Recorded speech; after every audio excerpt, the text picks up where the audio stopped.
Welcome to PC24RETV's program for today. Today we have a very hot topic to talk about. If you are a student, you would like to say something, well, you are always more than welcome to write your comments in our TikTok broadcast. So for our TikTok broadcast, you please find my username, which is Paul Chima. We are live on TikTok. We are live on IPTV. If you want to give me a phone call, well, give me a phone call at 647-800-1518, or you can also call my cell number 647-333-2273. We would be happy to take your call. ਸੋ ਅੱਜ ਅਸੀਂ ਆਪਣੇ programme 'ਚ ਕੀ ਗੱਲਾਂ ਕਰਾਂਗੇ। ਸਾਡੇ ਨਾਲ Friday ਨੂੰ ਜੁੜਦੇ ਹੁੰਦੇ ਆ ਗੁਰਲੀਨ ਜੀ, ਪਰ ਗੁਰਲੀਨ ਜੀ ਮੈਂ ਹਾਲੇ ਤੱਕ ਦੇਖਿਆ ਨਹੀਂ ਗਾ, ਸਿਸਟਮ 'ਤੇ ਆਈ ਨਹੀਂ ਗੇ, ਸੋ ਇਸ ਕਰਕੇ I assume that she probably is not joining us tonight, but that's okay. People have busy schedule and we should appreciate that. So students ਦੇ ਵਰਕਿੰਗ ਆਵਰ ਜਿਹੜੇ ਹੈ ਕਹਿੰਦੇ 40 ਘੰਟੇ ਦੇ ਕੀਤੇ ਗਏ ਸੀਗੇ ਨਵੰਬਰ 2022 ਤੋਂ, ਪਰ ਹੁਣ ਉਹਨਾਂ ਦੀ ਜਿਹੜੀ ਮਿਆਦ ਹੈ ਦਸੰਬਰ 31, 2022 ਨੂੰ ਖਤਮ ਹੋ ਜਾਣੀ ਹੈ।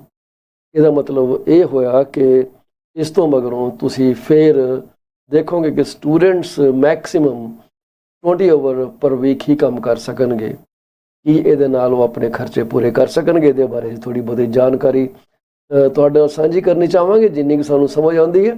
ਜੇ ਤੁਹਾਡੇ ਕੋਲ ਕੋਈ ਜਾਣਕਾਰੀ ਹੈਗੀ ਤਾਂ ਜ਼ਰੂਰ ਦੱਸਿਓ। ਇੱਕ ਅਸੀਂ ਤੁਹਾਡੇ ਨਾਲ ਹੋਰ ਜਾਣਕਾਰੀ ਸਾਂਝੀ ਕਰਨੀ ਚਾਹਾਂਗੇ ਕਿ ਬ੍ਰਿਟਿਸ਼ ਕੋਲੰਬੀਆ ਦੇ ਵਿੱਚ ਪਹਿਲੀ ਵਾਰੀ ਇੱਕ ਕਾਨੂੰਨ ਦਾ ਸਹਾਰਾ ਲਿਆ ਜਾ ਰਿਹਾ। ਇਹ ਪੁੱਛਿਆ ਜਾ ਰਿਹਾ ਕਿ ਜਿਹੜੇ ਤੁਸੀਂ ਪੈਸੇ ਇੱਥੇ ਮਤਲਬ ਪ੍ਰੋਪਰਟੀ ਲੈਣ ਲਈ ਖਰਚੇ ਆ, ਉਹ ਕਿੱਥੋਂ ਆਏ ਆ। ਇਹਦੇ ਬਾਰੇ ਤੁਹਾਡੇ ਨਾਲ ਅਸੀਂ ਗੱਲਬਾਤ ਕਰਾਂਗੇ ਕਿ ਇੱਕ ਪਰਿਵਾਰ ਦੇ ਉੱਤੇ ਇਹ ਇਲਜ਼ਾਮ ਲਗਾਇਆ ਜਾ ਰਿਹਾ ਕਿ ਉਹਨਾਂ ਨੇ ਕੋਈ 200 ਕਿ 300 ਮਿਲੀਅਨ ਡਾਲਰ ਦੀ ਕੋਈ ਸਟਾਕ ਲਾਂਡਰਿੰਗ ਹੋਈ ਸੀਗੀ, ਉਹਦੇ ਪੈਸੇ ਯੂਜ਼ ਕੀਤੇ ਕਈ ਪ੍ਰਾਪਰਟੀਜ਼ ਬਾਏ ਕਰਨ ਕਰਕੇ। ਤੇ ਇੱਕ ਕਹਿੰਦੇ ਕਿ ਕਾਨੂੰਨ ਪਹਿਲੀ ਵਾਰੀ ਵਰਤਿਆ ਗਿਆ ਸੀ, ਅਸੀਂ ਉਸ ਬਾਰੇ ਗੱਲਬਾਤ ਤੁਹਾਡੇ ਨਾਲ ਸਾਂਝੀ ਕਰਾਂਗੇ। ਤੇ ਉਹਨਾਂ ਨੂੰ ਪੁੱਛਿਆ ਜਾ ਰਿਹਾ ਕਿ ਜਿਹੜਾ ਤੁਸੀਂ ਮਿਲੀਅਨ ਡਾਲਰ ਬਗੈਰ ਮੌਰਗੇਜ ਦੇ ਮਕਾਨ ਖਰੀਦਿਆ, ਉਹ ਮਿਲੀਅਨ ਡਾਲਰ ਦਾ ਸੋਰਸ ਕੀ ਹੈਗਾ। ਉਹਦੇ ਬਾਰੇ ਤੁਹਾਡੇ ਨਾਲ ਥੋੜ੍ਹੀ ਬਹੁਤੀ ਅਸੀਂ ਜਾਣਕਾਰੀ ਅੱਜ ਲੈ ਕੇ ਆਏ ਹਾਂ। ਤੇ ਨਾਲ ਹੀ ਇਹ ਤੁਹਾਡੇ ਨਾਲ ਇੱਕ ਬੜੀ ਗਰਮ ਗੱਲ ਕਰਨੀ ਹੈ, ਉਹ ਇਹ ਹੈ ਕਿ ਕੈਲਗਰੀ ਦੇ ਵਿੱਚ ਜਿਹੜੀ ਆਮਦਨ ਚਾਹੀਦੀ ਹੈ ਉਹ ਵੱਧ ਗਈ ਹੈ ਇੱਕ ਮਕਾਨ ਖਰੀਦਣ ਵਾਸਤੇ। ਹੁਣ ਇਹ ਖਬਰ ਸੈਂਸੇਸ਼ਨਲ ਕਿਉਂ ਹੈ, ਇਹ ਮੈਂ ਤੁਹਾਡੇ ਨਾਲ ਟਾਈਮ ਸਿਰ ਹੀ ਗੱਲ ਕਰੂੰਗਾ, ਕਿਉਂਕਿ ਇਹ ਹੁਣ ਜ਼ਿਆਦਾ ਪੈਸੇ ਚਾਹੀਦੇ ਆ ਕੈਲਗਰੀ ਦੇ ਵਿੱਚ। ਆਮ ਇਨਕਮ ਚਾਹੀਦੀ ਹੈ ਜ਼ਿਆਦਾ ਜੇ ਤੁਸੀਂ ਮੌਰਗੇਜ ਲਈ ਕੁਆਲੀਫਾਈ ਕਰਨਾ ਚਾਹੁੰਦੇ ਹੋ। This is ਫਿਨੋਮੀਨਲ। ਸੋ ਇਹ ਹੁਣ ਕਿੰਨੀ ਕੁ ਇਨਕਮ ਜ਼ਿਆਦਾ ਚਾਹੀਦੀ ਹੈ ਉਹ ਮੈਂ ਤੁਹਾਡੇ ਨਾਲ ਸਾਂਝੀ ਬੜੀ ਜਲਦੀ ਕਰਨ ਜਾ ਰਿਹਾ। ਅਤੇ ਜਿਵੇਂ ਅਸੀਂ ਤੁਹਾਨੂੰ ਦੱਸਿਆ ਕਿ ਅਸੀਂ ਪ੍ਰੋਗਰਾਮ 'ਚ ਕੁਝ ਜ਼ਰੂਰੀ ਗੱਲਾਂ ਤੁਹਾਡੇ ਨਾਲ ਕਰਨੀਆਂ ਨੇ, ਪਰ ਉਸ ਤੋਂ ਪਹਿਲਾਂ ਜੋ ਕਹਿੰਦੇ ਆ ਕ੍ਰੈਡਿਟ ਜਿੱਥੇ ਬਣਦਾ ਉੱਥੇ ਜ਼ਰੂਰ ਦੇਣਾ ਚਾਹੀਦਾ ਜੀ। ਅਸੀਂ ਸਭ ਤੋਂ ਪਹਿਲਾਂ ਤਾਂ ਤੁਹਾਨੂੰ ਸਾਰੇ ਦਰਸ਼ਕਾਂ ਨੂੰ ਤੁਹਾਡਾ ਸ਼ੁਕਰੀਆ ਅਦਾ ਕਰਾਂਗੇ ਜਿਹੜੇ ਸਾਡੇ ਪ੍ਰੋਗਰਾਮ ਨੂੰ ਸ਼ਿੱਦਤ ਨਾਲ ਦੇਖਦੇ ਹੋ, ਜਿਹੜੇ ਸਾਡੇ YouTube ਨੂੰ ਪਸੰਦ ਕਰਦੇ ਹੋ। ਸਾਡਾ ਜਿਹੜਾ ਚੈਨਲ ਹੈ PC24RETV, ਬਹੁਤ ਬਹੁਤ ਸ਼ੁਕਰੀਆ ਤੁਹਾਡਾ। ਜਿਹੜੇ ਵੀ ਤੁਸੀਂ ਉੱਥੇ ਸਾਡੇ ਨਾਲ ਹੈਗੇ ਹੋ, ਸਾਨੂੰ ਖੁਸ਼ੀ ਹੈ ਤੁਸੀਂ ਸਾਡੇ ਪ੍ਰੋਗਰਾਮ 'ਚ ਸ਼ਿਰਕਤ ਕਰਦੇ ਹੋ। ਅਤੇ ਨਾਲ ਹੀ ਅਸੀਂ ਅੱਜ ਉਹਨਾਂ ਸਾਰੇ ਭੈਣਾਂ ਭਰਾਵਾਂ ਪਰਿਵਾਰਾਂ ਨੂੰ ਲੱਖ ਲੱਖ ਮੁਬਾਰਕਬਾਦ ਦੇਣੀ ਚਾਹਾਂਗੇ ਜੇ ਤੁਸੀਂ ਅੱਜ ਆਪਣਾ ਜਨਮ ਦਿਨ ਮਨਾ ਰਹੇ ਹੋ, ਜਾਂ ਤੁਹਾਡੀ ਸਾਲਗਿਰਾ ਮਨਾਈ ਜਾ ਰਹੀ ਹੈ, ਜਾਂ ਤੁਹਾਡੇ ਪਰਿਵਾਰ ਦੇ ਵਿੱਚ ਇੱਕ ਨਵੇਂ ਜੀ ਦੀ ਐਂਟਰੀ ਹੋਈ ਹੈ ਜੀ, ਕਿਲਕਾਰੀਆਂ ਗੂੰਜ ਰਹੀਆਂ, ਤੁਸੀਂ ਖੁਸ਼ੀਆਂ ਮਨਾ ਰਹੇ ਹੋ। ਲੜਕਾ ਲੜਕੀ ਡਜ਼ਨਟ ਮੈਟਰ, ਹਰ ਇੱਕ ਬੱਚਾ ਆਪਣੀ ਖੁਸ਼ੀ ਲੈ ਕੇ ਤੁਹਾਡੇ ਸਾਹਮਣੇ ਆਉਂਦਾ। ਜੇ ਤੁਸੀਂ ਆਪਣੇ ਮਕਾਨ ਦੀ ਕਲੋਜ਼ਿੰਗ ਕਰਾ ਲਿੱਤੀ ਹੈ ਤਾਂ ਭਾਈ ਇਸ ਤੋਂ ਵੱਡੀ ਗੱਲ ਤਾਂ ਹੋ ਹੀ ਨਹੀਂ ਸਕਦੀ ਅੱਜ ਕੱਲ੍ਹ ਦੇ ਵਾਤਾਵਰਨ ਦੇ ਵਿੱਚ। ਉਮੀਦ ਹੈ ਕਿ ਹੋਰ ਸੱਜਣ ਵੀ ਮਕਾਨ ਖਰੀਦ ਸਕਣਗੇ ਅਤੇ ਅਸੀਂ ਉਹਨਾਂ ਨੂੰ ਵੀ ਮੁਬਾਰਕਬਾਦ ਦੇਣੀ ਚਾਹਾਂਗੇ ਜਿਨ੍ਹਾਂ ਨੇ ਆਪਣੀ ਆਮਦਨ ਨੂੰ ਇੱਕ ਢੁਕਵੀਂ ਇੰਸ਼ੋਰੈਂਸ ਪਾਲਿਸੀ ਲੈ ਕੇ ਸੇਫ ਅਤੇ ਸੁਰੱਖਿਅਤ ਕਰ ਲਿਆ, ਤਾਂ ਕਿ ਜੇ ਖੁਦਾ ਨਾ ਖਾਸਤਾ ਉਹਨਾਂ ਨੂੰ ਕੁਝ ਹੋ ਜਾਵੇ, ਜ਼ਿੰਦਗੀ ਦਾ ਨੁਕਸਾਨ ਹੋ ਜਾਵੇ, ਅਤੇ ਉਹਨਾਂ ਦਾ ਜਿਹੜੇ ਪਰਿਵਾਰ ਹੈ ਘੱਟੋ ਘੱਟ ਉਹਨਾਂ ਨੂੰ ਦਰ ਬਦਰ ਦੀਆਂ ਠੋਕਰਾਂ ਨਾ ਖਾਣੀਆਂ ਪੈਣ। ਕਿਉਂਕਿ ਤੁਹਾਨੂੰ ਪਤਾ ਕਿ ਠੋਕਰਾਂ ਜੇ ਪੈ ਗਈਆਂ ਤਾਂ ਮੁੜ ਕੇ ਸੰਭਲਿਆ ਨਹੀਂ ਜਾਂਦਾ। तो मैं देख रहा जी गुरलीन जी साडे नाल जुड़ गए है, तो बड़ी चंगी गल है। गुरलीन जी ने तुहाडे अगे बड़ी जल्दी हाज़र करांगे ते असी जिहड़ा मुख मुद्दा उहदे बारे भी गल करांगे। इहदी सानूं टिप भी गुरलीन जी ने दित्ती सीगी, पर हुण उहदियां खबरां जिहड़ियां गर्म हो रहीआं क्योंकि वक्त जिहड़ा ਉਹ ਨੇੜੇ आ ਰਿਹਾ। तो ਅਸੀਂ देखना ਚਾਹਾਂਗੇ कि ਸਾਡੇ ਨਾਲ ਗੁਰਲੀਨ ਜੀ ਕੀ ਖਬਰ ਸਾਂਝੀ ਕਰਨੀ ਚਾਹੁੰਦੇ ਆ। ਤੁਹਾਡੇ ਨਾਲ ਅਸੀਂ ਉਹਨਾਂ ਦੀ ਗੱਲਬਾਤ ਵਿਦਿਨ 2-3 ਮਿੰਟਸ ਹੁਣੇ ਕਰਾਉਂਦੇ ਹਾਂ ਜੀ। तो ਅਸੀਂ ਜਿਵੇਂ ਤਾਂ ਅਕਬਰ ਵਾਰਿਸ ਸਾਹਿਬ ਦੀ ਗੱਲ ਕਰਦੇ ਇਸ ਤੋਂ ਪਹਿਲਾਂ ਕਿ ਮੇਰੇ ਨਾਲੋਂ ਨਾਰਾਜ਼ ਹੋ ਜਾਣ, ਉਹ ਕਹਿੰਦੇ ਸੀ ਜ਼ਰੂਰ ਕਹਿ ਦਿਓ ਕਿ ਭਾਈ दारू ਪੀ ਕੇ ਗੱਡੀ ਨਾ ਚਲਾਇਓ, दारू ਕੀ ਕੋਈ ਵੀ ਨਸ਼ਾ ਕਰਕੇ ਨਾ ਗੱਡੀ ਚਲਾਇਓ। ਤਿਉਹਾਰਾਂ ਦੇ ਦਿਨ ਆ, ਖੁਸ਼ੀ ਠੀਕ ਹੈ ਤੁਹਾਨੂੰ ਹੈਗੀ ਆ, ਪਰ ਖੁਸ਼ੀ ਸਿਰ ਚੜ੍ਹ ਕੇ ਵੀ ਨਹੀਂ ਬੋਲਣੀ ਚਾਹੀਦੀ। तो ਇਹ ਜਿਹੜੀ ਖੁਸ਼ੀ ਹੈ ਤੁਹਾਡੇ ਘਰ ਦੇ ਚਾਰ ਦੀਵਾਰਾਂ 'ਚ ਰਹੇ, ਇਹੋ ਜਿਹਾ ਵਾਤਾਵਰਨ 'ਚ ਰਹੇ ਜਿੱਥੇ ਤੁਸੀਂ ਸੇਫ ਹੋਵੋ ਤੇ ਬਾਕੀ ਦੁਨੀਆ ਵੀ ਸੇਫ ਹੋਵੇ, ਫਿਰ ਤਾਂ ਹੈਗੀ ਖੁਸ਼ੀ। ਨਹੀਂ ਤਾਂ ਇਹ ਕਹਿੰਦੇ ਆ ਪੰਜਾਬੀ ਦੀ ਜੇ ਅਸੀਂ ਭਾਸ਼ਾ 'ਚ ਗੱਲ ਕਰੀਏ ਤਾਂ ਉਹਨੂੰ ਤੇ ਸਿਆਪਾ ਹੀ ਕਹਿੰਦੇ ਆ ਪੰਜਾਬੀ 'ਚ, ਪੂਰੀ ਸਿੱਧੀ ਲੈਂਗੁਏਜ ਜਿਹੜੀ ਹੈਗੀ। ਤਾਂ ਆਪਾਂ ਉਸ ਥਾਂ ਦੇ ਨਾ ਜਾਈਏ, ਇੱਕ ਚੰਗੇ ਮਾਹੌਲ ਨੂੰ ਸਿਰਜੀਏ, ਆਪ ਵੀ ਖੁਸ਼ ਰਹੀਏ, ਦੂਜਿਆਂ ਨੇ ਵੀ ਖੁਸ਼ ਰਹਿਣ ਦਈਏ। ਸੋ ਜੀ ਹਾਂ, ਸਟੂਡੈਂਟ ਦੀ ਜਿਹੜੀ ਅੱਜ ਕੱਲ੍ਹ ਗੱਲਬਾਤ ਚੱਲ ਰਹੀ ਹੈ ਕਿ ਉਹਨਾਂ ਦੇ 40 ਘੰਟੇ ਤੋੜ ਕੇ 20 ਘੰਟੇ ਕਰ ਦਿੱਤੇ ਜਾਣੇ ਆ। ਇੱਕ ਬੜੀ ਵੱਡੀ ਜਿਹੜੀ ਹੈ ਉਹਦੇ ਨਾਲ ਉਛਲ ਕੀ ਕਹਿੰਦੇ ਆ ਹਲਚਲ ਹੋ ਜਾਣੀ ਹੈ। ਸੌਰੀ, ਪੰਜਾਬੀ ਕਹਿੰਦੇ ਕੈਨੇਡਾ 'ਚ ਆ ਕੇ ਅੱਧੀ ਪੰਜਾਬੀ ਭੁੱਲ ਜਾਂਦੀ। ਸੋ ਹਲਚਲ ਹੋਣੀ ਹੈ ਤੇ ਉਹਦੇ ਬਾਰੇ ਅਸੀਂ ਸੁਣਾਂਗੇ। ਸਰ ਆਪਣੇ ਗੁਰਲੀਨ ਜੀ ਸਾਨੂੰ ਕੀ ਰਾਏ ਦਿੰਦੇ, ਉਸ ਤੋਂ ਬਾਅਦ ਸਾਡੇ ਕੋਲ ਪੂਰੀ ਉਹਦੀ ਡਿਟੇਲ ਅਸੀਂ ਪੂਰਾ ਕਾਗਜ਼ ਹੱਥ ਨਾਲ ਲਿਖੀ ਬੈਠੇ ਹਾਂ ਕਿ ਗੱਲ ਕਰਨੀ ਅਸੀਂ ਇਹਦੇ ਬਾਰੇ। ਲਿਆਓ ਜੀ ਅਸੀਂ ਆਪਣੀਆਂ ਗੱਲਾਂ ਤੇ ਥੋੜ੍ਹੀ ਦੇਰ ਹੋਲਡ ਕਰ ਲੈਂਦੇ ਹਾਂ, ਗੁਰਲੀਨ ਜੀ ਨੂੰ ਸਟੇਜ ਤੇ ਲੈ ਕੇ ਆਵਾਂਗੇ। ਗੁਰਲੀਨ ਜੀ 4-ਵੇ ਇਮੀਗ੍ਰੇਸ਼ਨ ਦੇ ਮਾਲਕ ਨੇ ਜੀ, ਇੱਕ ਬੜੀ ਸਕਸੈਸਫੁਲ ਕੰਪਨੀ 'ਚ ਆ ਰਹੇ। ਇਹਨਾਂ ਦੇ ਕੋਲ ਇੰਨੀ ਕੋਈ ਐਪਲੀਕੇਸ਼ਨ ਹੈਗੀਆਂ ਕਿ ਮੈਂ ਹੈਰਾਨ ਹਾਂ ਕਿ ਇਹ ਇਕੱਲੀ ਜਿੰਦ ਜਾਨ ਆ ਤੇ ਕਿੱਦਾਂ ਇੰਨਾ ਵੱਡਾ ਕੰਮ ਖਿੱਚੀ ਜਾਂਦੇ ਆ। ਇਹਨਾਂ ਦਾ ਸਕਸੈਸ ਰੇਟ ਜਿਹੜਾ ਉਹ ਤਕਰੀਬਨ 100% ਹੀ ਹੈ। ਤਕਰੀਬਨ ਇਸ ਲਈ ਕਹਿਣਾ ਪੈਂਦਾ ਕਿ ਤੁਸੀਂ ਮੇਰਾ ਗਲਾ ਨਾ ਪਾੜ ਲਓ ਆਗੇ। ਤਾਂ ਸਟੂਡੈਂਟਸ ਇਹਨਾਂ ਨਾਲ ਬਹੁਤ ਕੰਮ ਕਰਦੇ ਆ ਜੀ, ਬੜੇ ਖੁਸ਼ ਹੈ ਇਹਨਾਂ ਦੀ ਸਰਵਿਸ ਤੋਂ। ਤੁਸੀਂ ਇਹਨਾਂ ਨੂੰ ਕਾਲ ਕਰ ਲਿਓ 6474658894। ਸਰਬਜੀਤ ਲੁੱਦੜ ਇੰਸ਼ੋਰੈਂਸ ਦਾ ਕੰਮ ਕਰਦੇ ਆ, ਉਹਨਾਂ ਦੀ ਕੰਪਨੀ ਹੈ ਬਿਯੋਂਡ ਕੇਅਰ ਇੰਸ਼ੋਰੈਂਸ ਜਿਹੜੀ ਹੈਗੀ ਆ ਸੋਲਿਊਸ਼ਨ। 416-879-3039 416-879-3039 ਜੀ। ਇਹਨਾਂ ਦਾ ਬੇਟਾ ਬਹੁਤ ਚੰਗੀਆਂ ਡਿਸ਼ਿਜ਼ ਬਣਾਉਂਦੇ ਆ ਜੀ। ਤੁਸੀਂ ਕਦੇ ਖਾਣੀ ਹੋਏ ਆਰਡਰ ਕਰਨਾ ਤੇ ਇਹਨਾਂ ਨੂੰ ਕਾਲ ਕਰ ਲਿਓ ਇਸੇ ਨੰਬਰ ਉੱਤੇ 4168793039। ਅੰਮ੍ਰਿਤਪਾਲ ਸੂਰਾ ਕੱਲ੍ਹ ਸਾਡੇ ਨਾਲ ਪ੍ਰੋਗਰਾਮ 'ਚ ਆਏ ਸੀਗੇ ਜੀ। 7789991531। ਇਹ ਐਬਟਸਵਰਡ BC 'ਚ ਕੰਮ ਕਰਦੇ ਆ।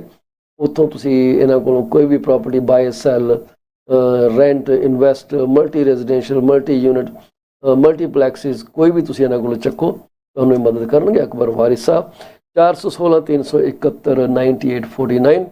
Canadian safety trainer company run ਕਰਦੇ ਆ ਜੀ। ਤੇ ਇਹ ਜਿਹੜੀਆਂ ਵੱਡੀਆਂ ਕੰਪਨੀਆਂ ਨੇ ਉਹਨਾਂ ਦੇ ਡਰਾਈਵਰ ਨੂੰ ਟ੍ਰੇਨ ਕਰਦੇ ਆ, ਸਰਕਲ ਇੰਸਪੈਕਸ਼ਨ ਕਰਾਉਂਦੇ ਆ ਤੇ ਉਹਨਾਂ ਨੂੰ ਜੋ ਵੀ ਟਰੱਕ ਡਰਾਈਵਿੰਗ 'ਚ ਬੈਸਟ ਪ੍ਰੈਕਟਿਸ ਹੈਗੀ ਆ ਉਹਦੇ ਬਾਰੇ ਜਾਣੂ ਕਰਵਾਉਂਦੇ ਆ। ਤਾਂ ਆਓ ਅਸੀਂ ਵਕਤ ਨਾ ਖਰਾਬ ਕਰਦੇ ਹੋਏ ਗੁਰਲੀਨ ਜੀ ਨੂੰ ਤੁਹਾਡੇ ਰੂਬਰੂ ਪੇਸ਼ ਕਰੀਏ ਤੇ ਸੁਣੀਏ ਉਹਨਾਂ ਦੇ ਕੋਲ ਅੱਜ ਸਾਨੂੰ ਕੀ ਗੱਲਾਂ ਸੁਣਨ ਨੂੰ ਪੈਣੀਆਂ।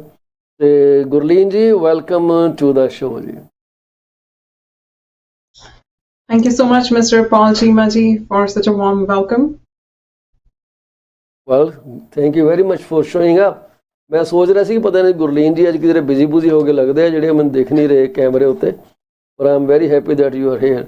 ਜਿਹੜੀ ਤੁਸੀਂ ਗੱਲ ਪਿੱਛੇ ਜੇ ਕੀਤੀ ਸੀਗੀ ਮੇਰੇ ਖਿਆਲ 10-15 ਦਿਨ ਪਹਿਲਾਂ, ਉਹਦੀਆਂ ਹੁਣ ਉਹਦੇ ਚਰਚੇ ਸ਼ੁਰੂ ਹੋ ਗਏ ਆ ਜੀ। So you are the first person to break the news.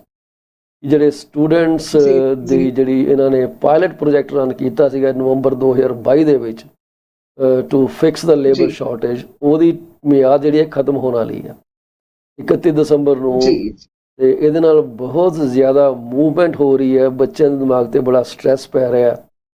ਤੇ ਜਿਹੜੀ ਇਹਨਾਂ ਦੀ ਕੋਈ ਸੈਨੇਟ ਹੈਗੀ ਆ, ਉਹਨੇ ਆਪਣੀ ਸੈਪਟੰਬਰ ਦੀ ਰਿਪੋਰਟ 'ਚ ਇਹ ਰਿਕਮੈਂਡ ਕੀਤਾ ਕਿ ਸਟੂਡੈਂਟਸ ਨੂੰ 20 ਘੰਟੇ ਤੋਂ ਜ਼ਿਆਦਾ ਕੰਮ ਨਹੀਂ ਕਰਨ ਦੇਣਾ ਚਾਹੀਦਾ, ਕਿਉਂਕਿ ਅਸੀਂ ਨਹੀਂ ਚਾਹੁੰਦੇ ਕਿ ਜਿਹੜਾ ਸਟੂਡੈਂਟ ਸਟੱਡੀ ਪਰਮਿਟ ਹੈਗਾ ਉਹਨੂੰ ਸਿਰਫ ਬੈਕਡੋਰ ਐਂਟਰੀ ਦੇ ਉੱਤੇ ਵਾਸਤੇ ਹੀ ਯੂਜ਼ ਕੀਤਾ ਜਾਵੇ as decoy permit to gain entry into ਪੀਆਰਸ਼ਿਪ।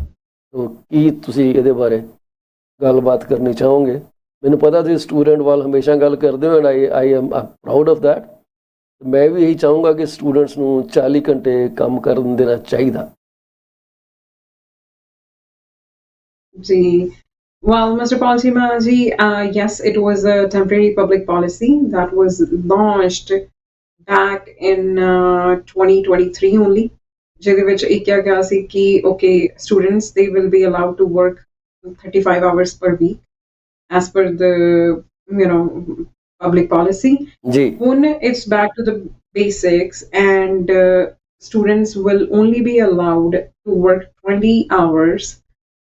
And this public policy is expiring on December 31st. So January 1st onwards, international students sirf 20 hours off campus job kar sakde ne as of now. So ਤੁਸੀਂ ਮੈਨੂੰ well, thank you so much ਜੀ ਤੁਸੀਂ ਜੇ ਤੁਹਾਡਾ ਇਹ aspect ਮੇਰੇ ਵਾਸਤੇ ਕਿ I always support students, well, it goes both ways. Actually, they're right about it. Government is definitely right about it at the moment. Ki saying ki je international students no more than 20 hours per week allow kita jave. Maybe they are planning to drop out of their college. Yeah, kuch hai da. But as per public policy, they will only be allowed. They are only allowed to work 35 hours per week, provided they are full time enrolled into their course. ਜੀ ਜੀ ਜੀ So ਅਗਰ ਜੇ ਤੁਹਾਡੀ if you're not a full time student or ਤੁਸੀਂ full time ਆਪਣੇ college ਦੇ ਵਿੱਚ enrolled ਨਹੀਂ ਹੈਗੇ, then there is no point thinking ਵੀ ਤੁਸੀਂ ਸ਼ਾਇਦ ਕੰਮ ਕਰ ਸਕਦੇ ਹੋ. Of course not, ਕਿਉਂਕਿ ਤੁਹਾਨੂੰ ਆਪਣਾ status maintain ਕਰਕੇ ਰੱਖਣਾ ਹੀ ਪੈਣਾ ਸੀ ਜੀ। So ਕਹਿਣ ਦਾ ਮਤਲਬ ਇਹ ਹੈਗਾ ਕਿ ਇਹ ਜਿਹੜੀ policy C, this was to support international students and the labor market with their demand, because it was anticipated at that moment ki bhi there's a shortage, real time shortage of labor in the market, and just to cater that need, that this public policy was announced. Hun dusri gal rahi ki international students, they were bearing a burden of COVID as well. Ji COVID दौरान बहुत ज़्यादा jobs गईयां, they were into financial crisis. That's right. So just to support them post COVID tenure, this policy was announced. ਹੁਣ ਕਿਉਂਕਿ as per Canadian government, things are back to the basics. ਤੇ ਉਹਨਾਂ ਨੂੰ ਲੱਗਦਾ ਹੈ ਕਿ this policy should be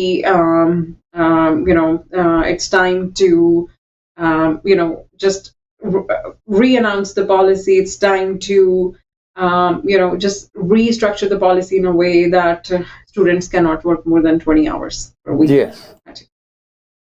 ਬਿਲਕੁਲ ਸਹੀ ਗੱਲ ਆ। ਅਸੀਂ ਜਿਹੜਾ ਮੁੱਖ ਅੱਜ ਮੁੱਦਾ ਰੱਖਿਆ ਸੀਗਾ, ਅਸੀਂ ਆਪਣੀ ਟਾਕ ਦੇ ਉੱਤੇ ਹੀ ਰੱਖਿਆ ਸੀਗਾ ਕਿ ਕਿਉਂਕਿ ਮੈਨੂੰ ਪਤਾ ਨਹੀਂ ਸੀ ਤੁਸੀਂ ਆਉਣਾ ਕਿ ਨਹੀਂ ਆਉਣਾ, so I have actually planned a different broadcast. So ਇਸ ਤੋਂ ਇਲਾਵਾ ਚਲੋ ਇਹ ਤਾਂ ਅਸੀਂ ਗੱਲ ਤੁਹਾਡੇ ਜਾਣ ਤੋਂ ਬਾਅਦ ਵੀ ਕਰਨੀ ਹੈ, ਕਿਉਂਕਿ ਸਾਡਾ ਇਹ ਤੇ ਬੜਾ ਲੰਬਾ ਚੌੜਾ ਅਸੀਂ ਆਰਟੀਕਲ ਬਣਾਏ ਬੈਠੇ ਹਾਂ। ਤੇ ਇਸ ਤੋਂ ਇਲਾਵਾ ਤੁਸੀਂ ਸਾਡੇ ਨਾਲ ਕੀ ਡਿਸਕਸ ਕਰਨਾ ਚਾਹੋਗੇ? ਤੁਹਾਡੇ ਲੋਟਰੀ ਡਰਾ ਦਾ ਕੋਈ ਹਿਸਾਬ ਕਿਤਾਬ ਆਇਆ, ਕੋਈ ਇਹੋ ਜਿਹੀ ਖਬਰ ਸਾਨੂੰ ਸਮਝਾਓ, ਕੁਝ ਐਜੂਕੇਟ ਕਰੋ ਸਾਨੂੰ ਸਾਰਿਆਂ ਨੂੰ। Haji, so Ontario the draw jada, okay, so as of now we have not seen any of the express entry draw for the month of November as well. November de vich koi bhi draw dekhਣ ਨੂੰ ਨਹੀਂ ਮਿਲਿਆ। December usually ਜਿਹੜੇ draws ਨੇ ਉਹ December 10 onwards announce ਹੁੰਦੇ ਨੇ, so ਜੇ December 10 onwards ਕੋਈ draw ਆਉਂਦਾ ਹੈ ਤੇ definitely I would love to share the updates and brief about the draws. But as of now, yes, we express entry the draw ਸਾਨੂੰ ਦੇਖਣ ਨੂੰ ਨਹੀਂ ਮਿਲਿਆ, but Ontario the human care healthcare priority stream ਦੇ ਵਿੱਚ we have recently, a draw was announced recently, just to give audience an update. Let me just give an insight about it. Just give me a moment, please.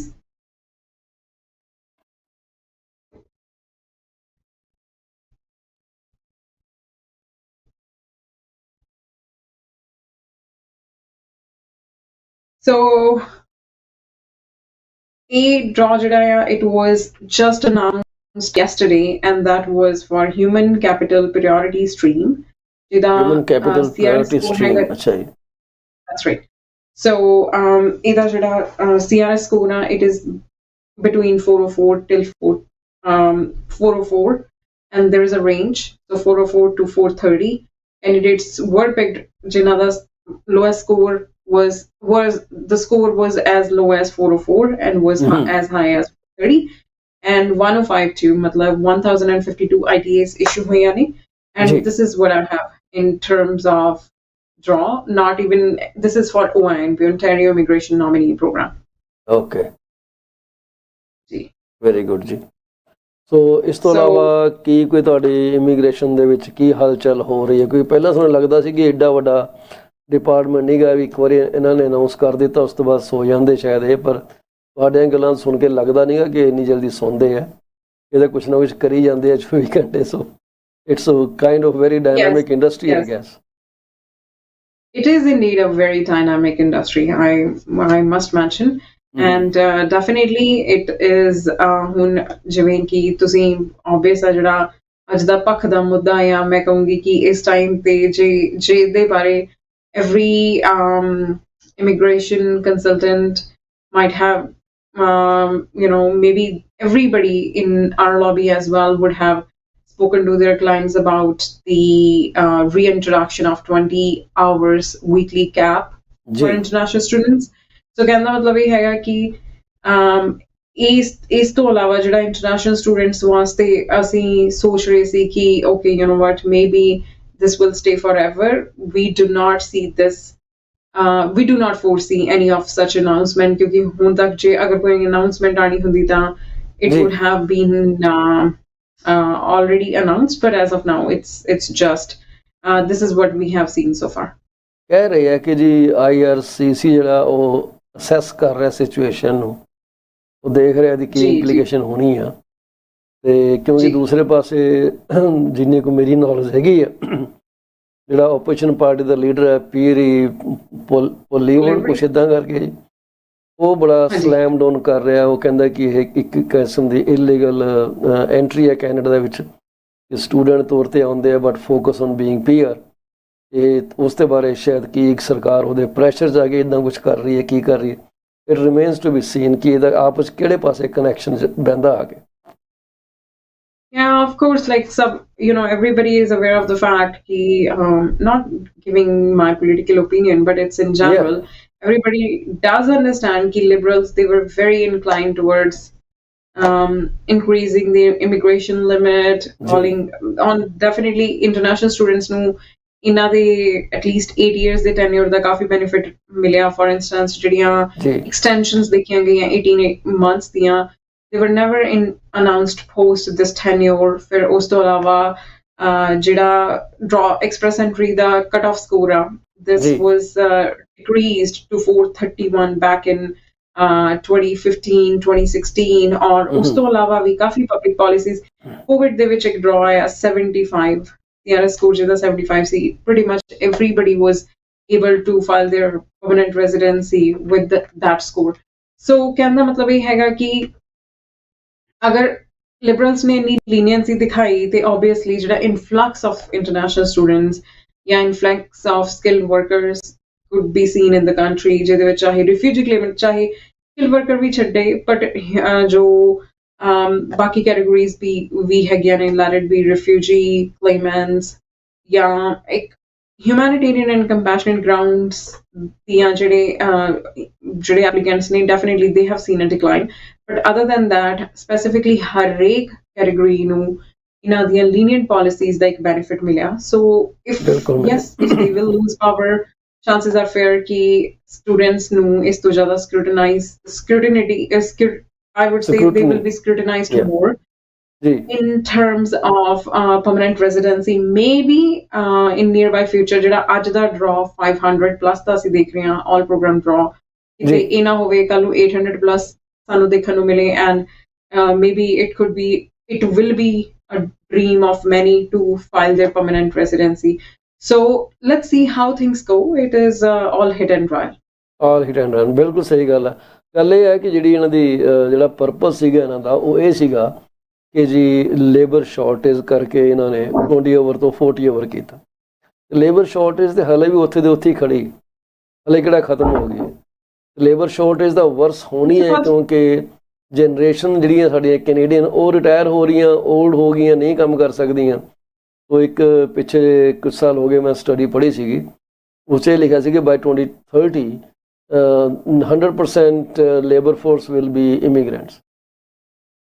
ਤੇ ਹੁਣ immigrants ਆ ਰਹੇ ਹੈ, ਹੁਣ ਇਹਨਾਂ ਨੂੰ ਇਹ ਹੈ ਕਿ ਕਿਉਂ ਆ ਰਹੇ ਆ, ਕਿੱਦਾਂ ਕੰਟਰੋਲ ਕੀਤਾ ਜਾਏ।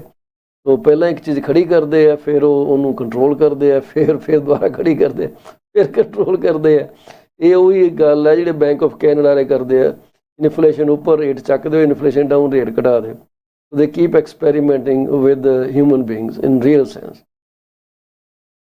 Mr. Paul ji, well, I personally believe ਜਿਹੜੇ figures ਦੱਸੇ ਜਾ ਰਹੇ ਆ ਨਾ ਕਿ ਇੰਨੀ ਲੇਬਰ ਸ਼ਾਰਟੇਜ ਆ, ਸਮਟਾਈਮਸ ਇਹ ਸਟੈਟਸ ਜਿਹੜੀ ਗਵਰਨਮੈਂਟ ਆਫ ਕੈਨੇਡਾ ਲੈਂਦੀ ਆ, ਇਹ ਲੈਂਦੀ ਆ ESDC ਦੀ ਵੈਬਸਾਈਟ ਤੋਂ, ਜਾਂ ਹੋਰ ਵੀ ਕਾਫੀ ਜਿਵੇਂ ਜੌਬ ਸਾਈਟਸ ਤੇ ਕਿੰਨੀਆਂ ਜੌਬਸ ਪੋਸਟਡ ਨੇ, ਸੋ ਉਹਦੇ ਹਿਸਾਬ ਨਾਲ they determine their stats. But usually, let me tell you one thing, sometimes it is all I would not say it's fake, but it is miscalculated, ਕਿਉਂਕਿ ਜਿਹੜੀਆਂ ਜੌਬ ਮਾਰਕੀਟ ਦੀਆਂ needs ਹੁੰਦੀਆਂ ਉਹ realistic ਤੁਹਾਡੀ ਇਕੋਨਮੀ ਤੇ depend ਕਰਦੀਆਂ। Economy ਦੇ figures ਤਾਂ ਕੁਝ ਹੋਰ ਕਹਿ ਰਹੇ ਨੇ, ਇਕੋਨਮੀ ਦਾ ਕਹਿ ਰਹੀ ਹੈ ਜੀ ਰਿਸੈਸ਼ਨ ਆ ਗਈ, ਇਕੋਨਮੀ ਦੇ ਹਿਸਾਬ ਨਾਲ ਤਾਂ ਜੌਬਸ ਮਿਲ ਹੀ ਨਹੀਂ ਰਹੀਆਂ। I've seen so many immigrants who have had flown in past 1 year, they are still unemployed because job market is very slow at the moment. Let it be IT, let it be banking, let it be any other sector.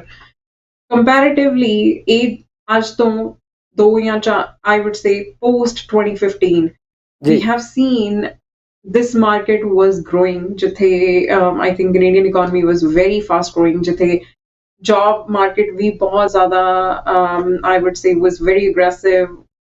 Applicants ਨੂੰ jobs ਮਿਲ ਰਹੀਆਂ ਸੀ।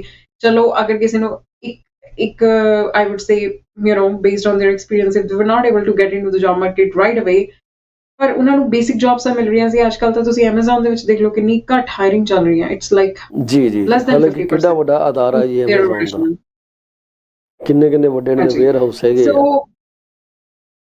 Definitely. ਸੋ ਜਿਹੜੀ ਇਹ ਇੱਕ ਜਿਹੜਾ market ਨੂੰ ਦੀ stats ਨੂੰ ਮਿਸਕੈਲਕੂਲੇਟ ਕੀਤਾ ਜਾਂਦਾ ਆ, ਉਹ ਸਮਟਾਈਮਸ ਕੀ ਹੁੰਦਾ ਕਿ ਜਿਵੇਂ ਲੇਬਰ ਮਾਰਕੀਟ ਇੰਪੈਕਟ ਅਸੈਸਮੈਂਟ ਦੀ ਅਗਰ ਗੱਲ ਕਰਾਂ ਤੇ ਉਹਦੇ ਲਈ ਤਾਂ ਜੌਬ ਪੋਸਟਿੰਗਸ ਕੀਤੀਆਂ ਜਾਣਗੀਆਂ, ਉਹ ਤਾਂ ਤੁਸੀਂ ਆਪਣੀ ਨੀਡ ਵਾਸਤੇ ਕਰਦੇ ਹੋ। Sometimes there are other factors as well. ਪਰ ਮੇਰੇ ਕਹਿਣ ਦਾ ਮਤਲਬ ਇਹ ਹੈਗਾ ਕਿ ਉਹਨਾਂ ਨੂੰ ਤੁਸੀਂ ਰੀਅਲਿਸਟਿਕ ਫਿਗਰਸ ਨਹੀਂ ਮੰਨ ਸਕਦੇ ਕਿਉਂਕਿ ਇੰਨੀਆਂ ਜੌਬ ਦੀ ਇੰਨੀ ਲੇਬਰ ਦੀ ਸ਼ਾਰਟੇਜ ਹੈ ਜਾਂ ਨਹੀਂ ਹੈ। ਸੋ ਕਹਿਣ ਦਾ ਮਤਲਬ ਇਹੀ ਹੈਗਾ ਕਿ ਜੋ ਗਵਰਨਮੈਂਟ ਨੂੰ ਆਪਣੀਆਂ ਕੈਲਕੂਲੇਸ਼ਨਸ ਤੇ ਥੋੜਾ ਵਰਕਆਊਟ ਕਰਨ ਦੀ ਲੋੜ ਹੈ। ਅਗਰ ਤੁਸੀਂ ਦੇਖੋਗੇ given the recession in the market, yes, it is a imbalanced market at the moment. ਸ਼ਾਇਦ ਇਹਨਾਂ ਨੂੰ ਇੰਨੇ ਇੰਟਰਨੈਸ਼ਨਲ ਜਿਹੜੇ ਆਪਾਂ ਕਹਾਂਗੇ ਕਿ ਜਿੰਨੇ ਸਕਿੱਲਡ ਵਰਕਰ ਦੀ ਇਨਫਲਕਸ ਖੈਰ ਇਸ ਵੇਲੇ ਤਾਂ ਹੈ ਵੀ ਨਹੀਂ, because FSW federal skilled worker ਦਾ ਤਾਂ ਕੋਈ ਡਰਾ ਦੇਖਣ ਨੂੰ ਵੀ ਨਹੀਂ ਮਿਲ ਰਿਹਾ। ਔਰ ਅਗਰ ਡਰਾਜ਼ ਵੈਸੇ ਵੀ ਜਿਹੜੇ ਆਲ ਪ੍ਰੋਗਰਾਮ ਡਰਾਜ਼ ਆ ਉਹ ਬਹੁਤ ਜ਼ਿਆਦਾ ਸੁਪਰ ਹਾਈ ਆ ਫॉर ਅ ਸਕਿੱਲਡ ਵਰਕਰ, ਕਿਉਂਕਿ 500 plus express entry the score would be like somebody who is into 20s, has worked like 5-6 years, and at least so highly qualified people. Not on coffee and I was trying to help their immigration status, but because they were into their 30s, like late 30s, not even early, they were into their late 30s, so they end up losing points for their age. But बाकी एक चीज ਹੋਰ ਹੈਗੀ ਹੈ, ਜਦੋਂ ਆਪਾਂ ਕਿਸੇ international skilled worker ਦਾ experience count ਕਰਨਾ ਹੋਵੇ ਤਾਂ 3+ years ਦਾ ਜਿਹੜੇ ਪੁਆਇੰਟਸ ਨੇ ਉਹ ਸੇਮ ਹੋ ਜਾਂਦੇ ਨੇ ਜੀ। ਸੋ ਚਾਹੇ ਕਿਸੇ ਕੋਲ 15 ਸਾਲ ਦਾ ਐਕਸਪੀਰੀਅੰਸ ਹੋਵੇ, ਚਾਹੇ 20 ਸਾਲ ਦਾ ਐਕਸਪੀਰੀਅੰਸ ਹੋਵੇ, ਤੇ ਚਾਹੇ ਹੋਵੇ 3 ਸਾਲਾਂ ਦਾ, ਪੁਆਇੰਟਸ ਰਿਮੇਨ ਸੇਮ।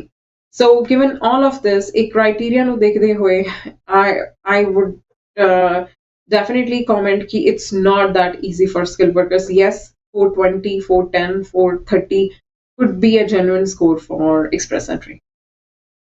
ਬਿਲਕੁਲ ਸਹੀ ਗੱਲ ਹੈ। ਮੈਂ ਨਾ ਤੁਹਾਡੇ ਨਾਲ ਇੱਕ ਗੱਲ ਤੁਹਾਨੂੰ ਪੁੱਛਣੀ ਚਾਹੂੰਗਾ, ਕਿਉਂਕਿ ਸਾਡੀ ਇੰਡਸਟਰੀ 'ਤੇ ਆਮ ਹੀ ਗੱਲਾਂ ਚੱਲਦੀਆਂ, ਜਿਵੇਂ ਸਾਡੀ ਇੰਡਸਟਰੀ 'ਚ ਲੋਕੀ ਆਪਣੇ ਆਪ ਮਕਾਨ ਵੇਚਣ ਦੀ ਕੋਸ਼ਿਸ਼ ਕਰਦੇ ਆ, ਫਿਰ ਉਹ ਕਹਿੰਦੇ ਜੀ ਅਸੀਂ ਕਮਿਸ਼ਨ ਬਚਾ ਲਈ, ਤੇ ਫਿਰ ਪਤਾ ਲੱਗਦਾ ਜੀ ਕਮਿਸ਼ਨ ਬਚਾਈ ਨਹੀਂ, ਮਕਾਨ ਵੇਚ ਕੇ ਉਹਨਾਂ ਨੂੰ ਕੋਈ ਰਾਦਰ 25-30 ਹਜ਼ਾਰ ਦਾ ਨੁਕਸਾਨ ਹੋ ਗਿਆ, ਕਿਉਂਕਿ ਉਹਨਾਂ 'ਚ ਨੈਗੋਸ਼ੀਏਸ਼ਨ ਸਕਿੱਲ ਹੀ ਨਹੀਂ ਗਾ, ਪ੍ਰਾਪਰਟੀ ਨੂੰ ਪੋਜੀਸ਼ਨ ਕਰਨ ਦਾ ਸਕਿੱਲ ਨਹੀਂ ਗਾ, ਕਿੱਦਾਂ ਮਾਰਕੀਟ 'ਚ ਰੱਖਣੀ ਹੈ, ਕਿੱਦਾਂ ਬਾਇਰ ਲੱਭਣੇ ਆ, ਕਿਹਦੇ ਅਗੇਂਸਟ ਅਸੀਂ ਕੰਪੀਟ ਕਰ ਰਹੇ ਹਾਂ। ਇੱਦਾਂ ਹੀ ਤੁਹਾਡੀ ਇੰਡਸਟਰੀ ਵਿੱਚ, ਕਿਉਂਕਿ ਇਹ ਲੋਕੀ ਫਿਰ ਬਾਅਦ 'ਚ ਰੀਅਲ ਏਸਟੇਟ ਵਾਲਿਆਂ ਕੋਲ ਜਾਂਦੇ ਆ ਫਿਊਚਰ ਦੇ ਵਿੱਚ ਕਿ ਵੀ ਅਸੀਂ ਇੱਕ ਵਾਰੀ ਪੰਗਾ ਲੈ ਲਿਆ, ਹੁਣ ਦੁਬਾਰਾ ਨਹੀਂ ਲੈਣਾ। ਤੁਹਾਡੀ ਇੰਡਸਟਰੀ 'ਚ ਵੀ ਇੱਦਾਂ ਚੱਲਦਾ ਕਿ ਲੋਕੀ ਪਹਿਲਾਂ ਆਪ ਇਮੀਗ੍ਰੇਸ਼ਨ ਦੇ ਡਾਕੂਮੈਂਟ ਆਪਣੇ ਆਪ ਭਰਦੇ ਆ ਕਿ ਮੈਂ ਕਾਹਨੂੰ ਇਮੀਗ੍ਰੇਸ਼ਨ ਏਜੰਟ ਨੂੰ ਪੈਸੇ ਦੇਣੇ ਆ, ਤੇ ਬਾਅਦ ਜਦੋਂ ਨੈਗੇਟਿਵ ਠੱਪਾ ਲੱਗਦਾ ਫਿਰ ਉਹ ਕਹਿੰਦੇ ਸਾਨੂੰ ਤੁਸੀਂ ਪ੍ਰੋਟੈਕਟ ਕਰੋ, ਬਚਾ ਲਓ ਕਿਸੇ ਤਰੀਕੇ। ਆਉਂਦੇ ਰਹਿੰਦੇ ਤੁਹਾਡੇ ਕੋਲ ਇੱਦਾਂ ਦੇ ਕਿ I am just curious. Yes, Mr. Paul Chima ji, to be honest, judge tak main kafi idan de cases ਨਾਲ deal ਕੀਤਾ that were self represented, and वो self representation da ki kahungi, it was very unfortunate ki they were misguided in a way, and usually not self represented, ਤੁਸੀਂ ਕਹਿ ਸਕਦੇ self misrepresented। exactly, क्योंकि किते ना किते अगर देखो मैं I'm not against the fact कि ਤੁਸੀਂ अपनी application खुद करो, definitely I encourage audience ki tusi apni applications, if you're in a position and you have enough knowledge, then why not? But ਗੱਲ ਇਸ ਤਰ੍ਹਾਂ ਹੈਗੀ ਹੈ ਕਿ ਅੱਜ ਕੱਲ੍ਹ ਤਾਂ ਜੇ ਤੁਸੀਂ ਮਨੀ ਦੇਣ ਤੋਂ ਬਾਅਦ ਵੀ ਅਗਰ ਤੁਹਾਡਾ ਕੰਮ ਅੱਛਾ ਹੋ ਜਾਏ ਤਾਂ you should be very happy about it, ਕਿਉਂਕਿ ਅੱਜ ਦੀ ਮਾਰਕੀਟ ਦੇ ਵਿੱਚ given immigration ਜਿਹੜੀ ਸਾਡੀ ਲੌਬੀ ਹੈ, I would not count upon agents first of all। ਜਿਹੜੇ ਇੰਡੀਆ ਦੇ ਵਿੱਚ ਕੰਮ ਕਰ ਰਹੇ ਨੇ, ਜਿਹੜੇ ਓਵਰਸੀਜ਼ ਬੈਠੇ ਨੇ, they are agents, they are not even ਜਿਵੇਂ qualified। I can always hire an agent, so an agent would work under me, but he or she is not allowed to practice immigration by law। Basically ਤੁਹਾਡੇ ਟੈਂਟੇਕਲਸ ਹੀ ਨਹੀਂ ਜਿਹੜੇ ਉੱਥੇ ਬੈਠੇ ਆ, ਉਹਨਾਂ ਦਾ ਕੰਮ ਹੈ ਗ੍ਰੈਬ ਕਰਨਾ, ਇੱਧਰ ਸਿੱਟ ਦੇਣਾ and put it on any professional stable। Problem is ਕਿ ਜਦੋਂ ਕਿਉਂਕਿ ਇੰਨੀ ਨੌਲੇਜ ਹੈ ਨਹੀਂ ਇੰਡਸਟਰੀ ਦੇ ਵਿੱਚ, ਤਾਂ ਕੀ ਹੁੰਦਾ ਆ ਕਿ ਕੋਈ ਏਜੰਟ ਤੇ ਕੰਸਲਟੈਂਟ, ਇਮੀਗ੍ਰੇਸ਼ਨ ਕੰਸਲਟੈਂਟ ਦਾ ਜੋ ਰੈਗੂਲੇਟਡ ਆ, ਜਿਹਨੂੰ ਮਾਨਿਅਤਾ ਪ੍ਰਾਪਤ ਆ ਕੈਨੇਡਾ ਦੀ ਗਵਰਨਮੈਂਟ ਵੱਲੋਂ, ਉਹ ਚੀਜ਼ ਦਾ ਉਹ ਫਰਕ ਨਹੀਂ ਸਮਝ ਪਾਉਂਦੇ ਕਈ ਵਾਰੀ। Big offices they are able to sell the word with the big offices, but end of the day ਫਿਰ ਜਿਹੜੀ ਮਿਸਕੈਲਕੂਲੇਸ਼ਨ ਜਾਂ ਜੋ ਫੌਜ ਹੁੰਦਾ ਆ ਉਹ ਬਹੁਤ ਹਾਈ ਲੈਵਲ ਤੇ ਹੁੰਦਾ। ਫॉर ਇੰਸਟੈਂਸ ਮੈਂ ਕਾਫੀ ਇਦਾਂ ਦੀਆਂ ਐਗਜ਼ਾਮਪਲਸ ਦੱਸ ਸਕਦੀ ਹਾਂ ਜਿੱਥੇ ਏਜੰਟਸ ਨੇ ਵਿਜ਼ਿਟਰ ਵੀਜ਼ਾ ਐਪਲੀਕੇਸ਼ਨਸ ਕੀਤੀਆਂ ਕਲਾਇੰਟਸ ਦੀਆਂ, ਐਂਡ ਉਹਨਾਂ ਨੂੰ ਕਦੇ ਕਾਪੀ ਨਹੀਂ ਦਿੱਤੀ ਗਈ ਉਹਨਾਂ ਦੀ ਐਪਲੀਕੇਸ਼ਨ ਦੀ। ਹੁਣ ਤੁਸੀਂ ਇਮੇਜਿਨ ਕਰੋ, ਤੁਸੀਂ ਆਪਣੀ ਐਪਲੀਕੇਸ਼ਨ ਦੀ ਤੁਹਾਡੇ ਕੋਲ ਕਾਪੀ ਨਹੀਂ ਹੈਗੀ, ਕੱਲ ਤੁਸੀਂ ਕੋਈ ਵੀ ਐਪਲੀਕੇਸ਼ਨ ਦੁਬਾਰਾ, ਲੈਟਸ ਸੇ ਤੁਸੀਂ ਇਵਨ ਵਿਜ਼ਿਟਰ ਵੀਜ਼ਾ ਲਈ ਦੁਬਾਰਾ ਅਪਲਾਈ ਕਰਨਾ, you're not in a position to reapply, reason being because ਤੁਹਾਡੇ ਕੋਲ ਪੁਰਾਣੀ ਐਪਲੀਕੇਸ਼ਨ ਦੀ ਕੋਈ ਡਾਕੂਮੈਂਟੇਸ਼ਨ ਹੀ ਨਹੀਂ। people who are, ਮੈਂ ਤੁਹਾਨੂੰ ਐਵੇਂ ਦੇ ਕਲਾਇੰਟਸ ਮਿਲਵਾ ਸਕਦੀ ਹਾਂ ਜਿਹੜੇ ਵਿਚਾਰੇ they are just into farming, they have just completed their grade 12, ਤੇ ਉਹਨਾਂ ਨੂੰ ਇੰਜੀਨੀਅਰ ਸ਼ੋ ਕੀਤਾ ਹੋਇਆ, ਉਹਨਾਂ ਦੀਆਂ ਡਿਗਰੀਜ਼ ਸ਼ੋ ਕੀਤੀਆਂ ਹੋਈਆਂ, ਉਹਨਾਂ ਨੂੰ ਖੁਦ ਹੀ ਨਹੀਂ ਪਤਾ ਕਿ ਸਾਡੀ ਫਾਈਲ ਦੇ ਵਿੱਚ ਕੀ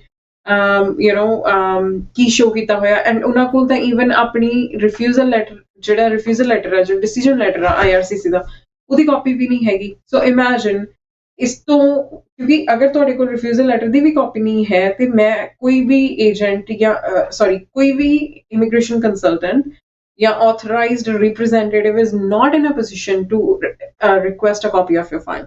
ਤੁਸੀਂ ATIP, access to information and privacy ਦੇ ਅੰਡਰ ਤੁਸੀਂ ਤਦ ਹੀ ਉਸ particular application ਦੇ ਜਿਹੜੇ record request ਕਰ ਸਕਦੇ ਹੋ ਅਗਰ ਤੁਹਾਡੇ ਕੋਲ ਐਟਲੀਸਟ ਐਪਲੀਕੇਸ਼ਨ ਨੰਬਰ ਹੈਗਾ। ਸੋ ਮੇਰੀ ਰਿਕੁਐਸਟ ਆ ਸਾਰੀ ਆਡੀਅנס ਨੂੰ, ਅਗਰ ਇਨ ਨੀਅਰ ਬਾਈ ਫਿਊਚਰ ਤੁਸੀਂ ਕਿਸੇ ਏਜੰਟ ਦੀ ਸਰਵਿਸ ਯੂਜ਼ ਕਰ ਰਹੇ ਹੋ, ਮੇਕ ਸ਼ੋਰ ਤੁਸੀਂ ਉਹਦੇ ਕੋਲੋਂ ਇਹ ਰਾਈਟਿੰਗ ਦੇ ਵਿੱਚ ਲਓ ਕਿ ਕੱਲ ਸਾਡੀ ਐਪਲੀਕੇਸ਼ਨ ਦਾ ਜੋ ਡਿਸੀਜਨ ਆ, we should be allowed a copy of decision letter. ਬਿਲਕੁਲ ਸਹੀ ਗੱਲ ਆ। ਮੈਨੂੰ ਪੱਕਾ ਯਕੀਨ ਹੈ ਕਿ ਤੁਹਾਡੇ ਕਾਨੂੰਨ ਦੇ ਵਿੱਚ ਕਿਤੇ ਨਾ ਕਿਤੇ ਲਿਖਿਆ ਜ਼ਰੂਰ ਹੋਊਗਾ ਕਿ ਜਿਹੜੇ ਪ੍ਰੋਫੈਸ਼ਨਲਸ ਹੈਗੇ ਆ ਉਹਨਾਂ ਦੀ ਓਬਲੀਗੇਸ਼ਨ ਹੈ ਕਿ ਕਲਾਇੰਟ ਨੂੰ ਉਹਦੀ ਕਾਪੀ ਪ੍ਰੋਵਾਈਡ ਕੀਤੀ ਜਾਵੇ, ਪਰ ਫਿਰ ਵੀ ਇਹਦੇ ਬਾਵਜੂਦ ਲੋਕੀ ਜਿਹੜੇ ਆ ਇਸ ਚੀਜ਼ ਨੂੰ ਓਮਿਟ ਕਰ ਜਾਂਦੇ। ਕਿਉਂਕਿ ਮੇਰਾ ਖਿਆਲ ਸਰਕਾਰ ਇਸ ਚੀਜ਼ ਨੂੰ ਯਕੀਨੀ ਬਣਾਉਂਦੀ ਹੈ ਕਿ ਵੀ ਕਾਪੀ ਹਰ ਇੱਕ ਨੂੰ ਮਿਲਣੀ ਚਾਹੀਦੀ ਹੈ। ਇਟਸ ਰਾਈਟ ਟੂ ਇਨਫੋਰਮੇਸ਼ਨ ਹੈ ਆਪਣਾ, ਕਿਉਂਕਿ ਮੇਰੀ ਐਪਲੀਕੇਸ਼ਨ ਮੈਨੂੰ ਨਾ ਪਤਾ ਹੋਵੇ ਤਾਂ ਕਰਨਾ ਕੀ ਤੇ ਗੱਲ ਕੀ ਹੋਣੀ, ਅਗਲੇ ਨੇ ਫਿਊਚਰ 'ਚ ਕੀ ਕਰਨਾ। ਪਰ ਇਹ ਤੁਸੀਂ ਗੱਲ ਚੰਗੀ ਕੀਤੀ ਕਿ ਲੋਕੀ ਆਪਣੇ ਨੂੰ ਸੈਲਫ ਮਿਸ ਰਿਪਰੈਜ਼ੈਂਟ ਕਰਦੇ ਆ, ਫਿਰ ਇੱਕ ਤਾਂ ਉਹਨਾਂ ਦੇ ਖਰਚੇ ਵੱਧ ਜਾਂਦੇ ਆ ਉਸ ਤੋਂ ਬਾਅਦ, ਤੇ ਇੱਕ ਫਿਰ ਉਹਨਾਂ ਦਾ ਇੱਕ ਜਿਹੜਾ ਟਾਈਮ ਆ ਉਹ ਕਿੰਨਾ ਐਕਸਟੈਂਡ ਹੋ ਜਾਂਦਾ ਹੈ, ਕਿਉਂਕਿ ਤੁਹਾਨੂੰ ਵੀ ਇਹੋ ਜਿਹੀ ਐਪਲੀਕੇਸ਼ਨ ਨੂੰ ਜਿੱਤੇ ਇੱਕ ਵਾਰੀ ਨੈਗੇਟਿਵ ਕਮੈਂਟ ਲੱਗ ਗਏ ਆ, ਉਹਨੂੰ ਰਿਮੂਵ ਕਰਨ ਵਾਸਤੇ, ਉਹਨੂੰ ਪੋਜ਼ਿਟਿਵ ਮੂਵ ਕਰਨ ਵਾਸਤੇ ਕਿੰਨਾ ਤੁਹਾਡਾ ਜ਼ੋਰ ਲੱਗਣਾ। ਵੈਲ ਮਿਸਟਰ ਪਾਲਚੀਮਾ ਜੀ, ਐਕਚੁਅਲੀ ਉਸ ਤੋਂ ਜ਼ਿਆਦਾ ਤਾਂ ਉਸ ਐਪਲੀਕੇਸ਼ਨ ਦੇ ਰੈਕਡ ਰਿਕੁਐਸਟ ਕਰਨ ਤੇ ਜ਼ੋਰ ਲੱਗ ਜਾਏਗਾ, ਬਿਕਾਜ਼ ਇੱਕ ਮਹੀਨਾ ਦਾ ਮਤਲਬ ਕਿਸੇ ਨਾ ਕਿਸੇ ਫਾਈਲ ਕਰਨ ਤੋਂ ਬਾਅਦ at least a month to get the records, and then you would have to review the records and then basically refile the application based on whatever was mentioned. But that's what I meant. ਤੁਹਾਡੇ facts ਨੂੰ ਹੀ ਇੰਨਾ ਮਿਸਰੀਪ੍ਰੈਜ਼ੈਂਟ ਕਰ ਦਿੱਤਾ ਗਿਆ ਕਿ ਤੁਹਾਡੇ ਕਈ ਵਾਰੀ ਪਾਸਪੋਰਟ ਤੇ ਲਿਖਿਆ ਹੁੰਦਾ ਇਮੀਗ੍ਰੇਸ਼ਨ ਚੈੱਕ ਰਿਕੁਆਇਰਡ, ਕਿਉਂਕਿ ਤੁਸੀਂ ਗ੍ਰੇਡ 10 ਵੀ ਨਹੀਂ ਕੀਤੀ, ਤੇ ਤੁਹਾਡੀ ਐਪਲੀਕੇਸ਼ਨ ਦੇ ਵਿੱਚ ਇਹ ਮੈਂਸ਼ਨ ਕੀਤਾ ਹੁੰਦਾ ਤੁਸੀਂ ਤਾਂ ਇੰਜੀਨੀਅਰ ਹੋ। ਥਿੰਕ ਅਬਾਊਟ ਇਟ, ਉਹ ਤਾਂ ਬਾਈ ਲਾਅ ਹੀ ਮਿਸਰੀਪ੍ਰੈਜ਼ੈਂਟੇਸ਼ਨ ਆ। ਸੋ ਤੁਸੀਂ ਆਪਣੀ ਫਾਈਲ ਜਦੋਂ ਕਿਸੇ ਏਜੰਟ ਨੂੰ ਇਹ ਫੜਾ ਦਿੰਦੇ ਹੋ ਐਂਡ ਤੁਸੀਂ ਐਕਸਪੈਕਟ ਕਰਦੇ ਹੋ ਕਿ okay you know what he or she will do a magic, of course there is no magic. Try to explore your options first of all by yourself, and secondly try to seek the help of a professional based in Canada instead of being just a victim of overseas ਲੱਭ ਕੇ ਲੈ ਕੇ ਤੁਸੀਂ ਕਿਸੇ ਨੂੰ ਇੱਥੇ ਜਾ, ਠੀਕ ਹੈ, that's fine. ਮੈਨੂੰ ਨਾ ਇੱਕ ਬੜਾ ਤਜਰਬਾ ਹੋਇਆ ਮਾੜਾ, ਮੈਂ ਉਹਨਾਂ ਦਾ ਨਾਂ ਨਹੀਂ ਲੈਣਾ, ਉਹਨਾਂ ਦੀ ਇੱਥੇ ਆਫਿਸ ਹੈ, ਸ਼ਾਇਦ ਉਹਨਾਂ ਦੇ ਏਜੰਟ ਹੀ ਹੈਗੇ ਉੱਥੇ। ਜਿਉਂ ਤੁਸੀਂ ਚੜ੍ਹਦੇ ਹੋ ਪੌੜੀਆਂ ਮੋਹਾਲੀ ਦੇ ਵਿੱਚ, ਤੇ ਉੱਥੇ ਉਹਨਾਂ ਨੇ ਫੋਟੋਆਂ ਲਾਈਆਂ ਹੋਈਆਂ ਉਹਨਾਂ ਦੀਆਂ, ਇੱਥੋਂ ਦੇ ਉਹਦੀਆਂ ਕੰਸਲਟੈਂਟ ਦੀਆਂ, ਮਿਨਿਸਟਰਾਂ ਨਾਲ, ਫਲਾਣਾ ਵਿਦ ਇਮੀਗ੍ਰੇਸ਼ਨ ਮਿਨਿਸਟਰ, ਡਿਨਰ ਹੋ ਰਿਹਾ, ਟੇਬਲ 'ਤੇ ਲੱਗੇ ਆ, ਗੱਲਾਂ ਹੋ ਰਹੀਆਂ। ਉਹ ਮੇਰੇ ਵਰਗੇ ਨੇ ਸੋਚਿਆ ਕਿ ਯਾਰ ਕਮਾਲ ਦੀ ਗੱਲ ਹੈ, ਇਹ ਤਾਂ ਕਹਿੰਦੇ ਆ ਹੈਂਡ ਇਨ ਗਲੋ ਵਾਲੀ ਰਿਲੇਸ਼ਨਸ਼ਿਪ ਆ, ਇਹ ਤਾਂ ਅਸੀਂ ਐਪਲੀਕੇਸ਼ਨ ਭਰੀ ਨਹੀਂ ਤਾਂ ਸਾਡੇ ਵੀਜ਼ਾ ਲੱਗਿਆ ਨਹੀਂ ਗਾ। ਉਹ ਬਾਅਦ 'ਚ ਪਤਾ ਲੱਗਦਾ ਭਾਈ ਇਹੋ ਜਿਹੀਆਂ ਫੋਟੋ ਤਾਂ ਵੈਸੇ ਬਣ ਜਾਂਦੀਆਂ। ਉਹ ਮਿਨਿਸਟਰ ਨੂੰ ਪਤਾ ਵੀ ਨਹੀਂ ਹੁੰਦਾ ਕਿ ਕਿਹੜਾ ਮੇਰੇ ਨਾਲ ਫੋਟੋ ਖਿਚਾ ਕੇ ਚਲਾ ਗਿਆ। ਉਰੇ ਫੰਡ ਰੇਜ਼ਰ ਡਿਨਰ 'ਤੇ ਜਿੰਨੀਆਂ ਮਰਜ਼ੀ ਖਿੱਚ ਲਓ, $1000 ਦਿਓ ਉਹਨਾਂ ਨੂੰ ਡੋਨੇਸ਼ਨ ਦੇ ਵਿੱਚ, ਉਹ ਕਹਿੰਦੇ ਜੀ ਆ ਜਾਓ ਖਿੱਚੋ ਫੋਟੋਆਂ। ਫੋਟੋ ਮੈਂ ਕੇ ਜਾਂਦਾ ਜਿਵੇਂ ਪਰਿਵਾਰ ਦੇ ਜੀ ਤੁਸੀਂ ਹੁੰਦੇ ਹੋ ਇੱਦਾਂ ਖਿਚਾਉਂਦੇ। ਤੇ ਪਰ ਸਾਰੇ ਕੰਮ ਮੈਂ ਗੱਲ ਵਾਪਸ ਕਰੂੰਗੀ, everything you can do on your own. ਕਿਸੇ ਵੀ ਇੰਡਸਟਰੀ ਦੇ ਵਿੱਚ ਤੁਹਾਨੂੰ ਪ੍ਰੋਫੈਸ਼ਨਲ ਦੀ ਮਦਦ ਲੈਣੀ ਜ਼ਰੂਰੀ ਹੈ। ਹੁਣ ਮੈਂ ਕਿੰਨੇ ਸਾਲਾਂ ਤੋਂ ਸੋਚ ਰਿਹਾ ਕਿ ਮੈਂ ਆਪਣੀ ਪੂਰੀ ਬੋਡੀ 'ਤੇ ਨਾ ਟੈਟੂਜ਼ ਕਰਨੇ ਆ, ਮੈਨੂੰ 10 ਕੁ ਸਾਲ ਤਾਂ ਹੋ ਗਏ ਸੋਚਦੇ ਨੂੰ। ਮੈਂ ਉਹ ਗੂਗਲ ਦੇ ਉੱਤੇ ਨਾ ਟਿਊਟੋਰੀਅਲ ਦੇਖਦਾ ਰਹਿੰਦਾ, ਫਿਰ ਮੈਨੂੰ ਲੱਗਦਾ ਕਿ ਮੈਂ ਬਣਾ ਲੂੰ ਡਿਜ਼ਾਈਨ ਜਾਂ ਕਿ ਨਹੀਂ ਬਣਾ ਲੂੰਗਾ। One day I am going to do that, try that. ਫਿਰ ਮੈਨੂੰ ਪਤਾ ਕਿ ਉਹ ਕੰਮ ਕਿੱਦਾਂ ਹੋਣਾ, ਫਿਰ ਮੈਨੂੰ ਕਿਧਰੇ ਜਾ ਕੇ ਰਿਮੂਵ ਕਰਾ ਕੇ ਦੁਬਾਰਾ ਕਰਾਉਣੇ ਪੈਣੇ। Mr. Paul Chima, I wish I could be of any help to you. ਵੈਸੇ ਮੈਂ ਦੇਖਾਂਗੀ ਅਗਰ ਮੇਰਾ ਕੋਈ ਕਲਾਇੰਟ ਕੱਲ ਨੂੰ ਇਸ ਇੰਡਸਟਰੀ ਦੇ ਵਿੱਚ ਹੋਵੇ ਤਾਂ ਮੈਂ ਤੁਹਾਡੀ ਜਿਹੜੀ ਉਹਨਾਂ ਦੀ ਰੈਫਰੈਂਸ ਤੁਹਾਨੂੰ ਦੇਣਾ ਜ਼ਰੂਰ ਪਸੰਦ ਕਰਾਂਗੀ। ਠੀਕ ਹੈ, ਹੁਣ I'm too old for these things. 10 ਸਾਲ ਤੇ ਮੈਂ YouTube ਗੂਗਲ ਕਰਦੇ ਕੱਢ ਦਿੱਤੇ। ਸੋ ਮੇਰਾ ਖਿਆਲ ਹੁਣ ਅਗਲੀ ਵਾਰੀ ਜੋ ਦੁਬਾਰਾ ਜਨਮ ਲਵਾਂਗੇ ਨਾ, ਫਿਰ ਇਹ ਕਰਾਵਾਂਗੇ ਕੰਮ। ਫਿਰ ਉਹ ਬਚਪਨ ਚ ਕਹਿ ਲਾਂਗੇ ਇਟਸ ਨੈਵਰ ਟੂ ਲੇਟ। ਤੁਸੀਂ it's never too late, it's never too late. It's never too late. Mister Paul Cheema ji, ਤੁਸੀਂ ਨੈਕਸਟ ਟਾਈਮ ਮੇਬੀ ਤੁਸੀਂ 2-3 ਟੈਟੂਜ਼ ਬਣਾ ਕੇ ਆਓ, ਫਿਰ ਆਪਾਂ ਆਡੀਅנס ਨੂੰ ਦੱਸ ਸਕਦੇ ਹਾਂ ਵੀ ਤੁਸੀਂ ਆਪਣੀ ਜਿਹੜੀ ਵਿਸ਼ ਆ ਪੂਰੀ ਕਰ ਕੀਤਾ। ਐਂਡ ਇੱਕ ਲੈਸਨ ਆ ਸਾਰਿਆਂ ਵਾਸਤੇ ਕਿ ਆਪਣੀ ਦਿਲ ਦੀ ਤਮੰਨਾ ਕੋਈ ਆਫ ਕੋਰਸ ਜੇ ਤੁਸੀਂ ਰੁਕਦੇ ਹੋ ਤੇ ਫਿਰ ਆਪਾਂ ਇਹ ਟੌਪਿਕ ਤੇ ਡਿਟੇਲ 'ਚ ਗੱਲ ਕਰਨੀ ਚਾਹਾਂਗੇ, ਤੇ ਜੇ ਤੁਸੀਂ ਜਾਣਾ ਤਾਂ ਮੈਨੂੰ ਦੱਸ ਦਿਓ। Mr. Paul Chima ji, unfortunately it's always half an hour for me ਕਿਉਂਕਿ ਮੇਰਾ ਵੀ ਟਾਈਮ ਜਿਹੜਾ ਉਸੇ ਹਿਸਾਬ ਨਾਲ ਮੈਂ ਸਲੌਟ ਕੀਤੇ ਹੁੰਦੇ ਨੇ। ਗੁਰਲੀਨ ਜੀ ਬਹੁਤ ਬਹੁਤ ਸ਼ੁਕਰੀਆ ਤੁਹਾਡਾ to contribute so much information to this show, and I'm pretty confident ਜਿਹੜਾ ਵੀ ਇਹਨੂੰ ਦੇਖੂਗਾ, ਕਦੇ ਵੀ ਦੇਖੂਗਾ, it's going to be very useful to them. Gurleen ਜੀ ਨੂੰ ਕਾਲ ਕਰ ਲਿਓ 6474658894, ਇਹਨਾਂ ਦਾ ਹੌਟਲਾਈਨ ਨੰਬਰ ਹੈ। ਤੁਹਾਡੀ ਕਾਲ ਜਿਹੜੀ ਹੈ ਕਦੇ ਅਨਆਂਸਰਡ ਨਹੀਂ ਜਾਣੀ, ਜੇ ਚਲੀ ਵੀ ਗਈ you will get a call back very very soon. तो बहुत बहुत शुक्रिया Gurleen ji, thank you very much, and I will see you next Friday. Thank you so much, Mr. Paul Chima ji. Always a pleasure to be a part of the show. Thank you. Awesome, thank you very much. तो ਅਸੀਂ ਇੱਕ quick break ਲਵਾਂਗੇ, break ਲੈ ਕੇ ਮੁੜ ਕੇ ਵਾਪਸ ਆਣੇ ਤੁਹਾਡੇ ਨਾਲ ਜਾਇਓ।